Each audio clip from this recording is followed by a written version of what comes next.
Qaroon, Korah, the arrogant, the swallowed one who was Qaroon or Korah. Qaroon, who has been called Korah in the Bible, and Talmud, was a first cousin of Prophet Moses, peace be upon him. According to Exodus, fathers of Prophet Moses, peace be upon him, and Korah were real brothers. His story, lifestyle, and tragic ending is mentioned in the Quran and other scriptures, including the Bible and Talmud. He was not only extremely rich, but also tyrannical and genocidal to Israelites, his own people. He thus became an associate of the genocidal king, the Pharaoh of Egypt.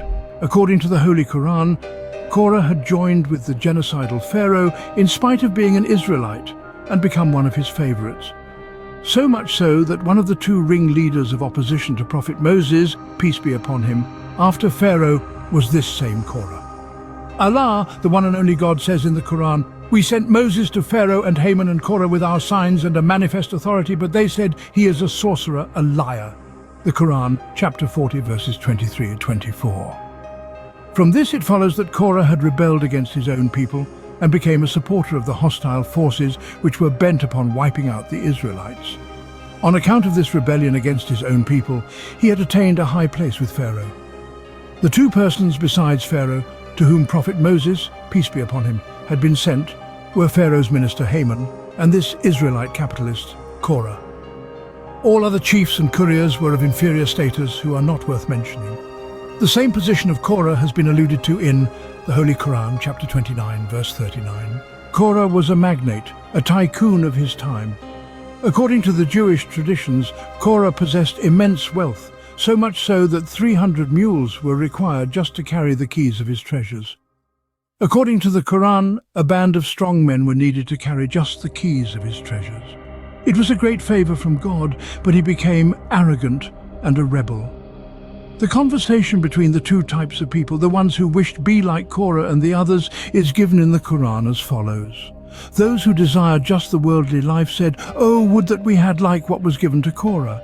Indeed, he is one of great fortune."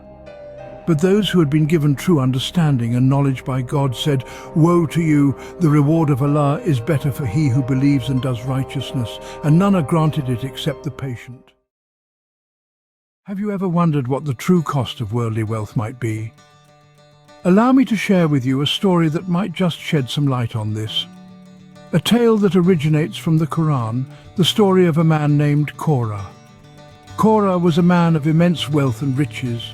His wealth was so abundant that hundreds of strong men were required, their mules burdened, just to carry the keys to his treasure chests.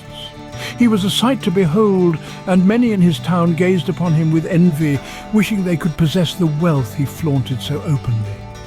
Yet there were also those who looked upon Korah with a sense of dread and fear. They recognized his arrogance and disobedience towards God.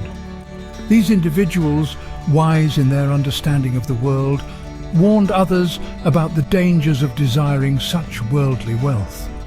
They cautioned, "The reward of God is better for those who believe and do righteousness. Patience is the key to gaining such rewards."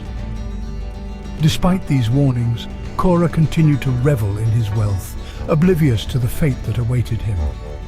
His story takes a dramatic turn when the earth itself becomes an instrument of his punishment. As the Quran teaches us, God caused the earth to swallow him and his home. There was no company to aid him other than God, and he was not among those who could defend themselves. The very next day, those who had yearned for Korah's wealth were struck by the realization of his fate. They acknowledged the divine intervention, exclaiming, "How God extends provision to whom he wills and restricts it. If not for God's favor on us, we too could have been swallowed by the earth." The story of Korah serves as a reminder that the pursuit of worldly wealth can lead to dire consequences. It emphasizes that true success lies not in material possessions but in righteousness and good deeds. The story concludes with a powerful message from God. Whoever comes with a good deed will have better than it, and those who come with an evil deed, their deeds will not be recompensed except with what they used to do. In essence, the story of Korah is a cautionary tale about the pursuit of worldly wealth and the dangers of arrogance. It highlights the importance of humility, righteousness, and the pursuit of spiritual rather than material rewards.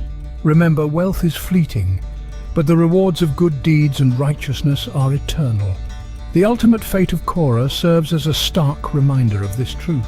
Let us supplicate, O Allah, I seek refuge with you from the affliction of the fire and from the punishment in the fire, and seek refuge with you from the affliction of the grave, and I seek refuge with you from the affliction of wealth, and I seek refuge with you from the affliction of poverty, and seek refuge with you from the affliction of the deceitful Messiah, Al-Masih ad-Dajjal. Ameen.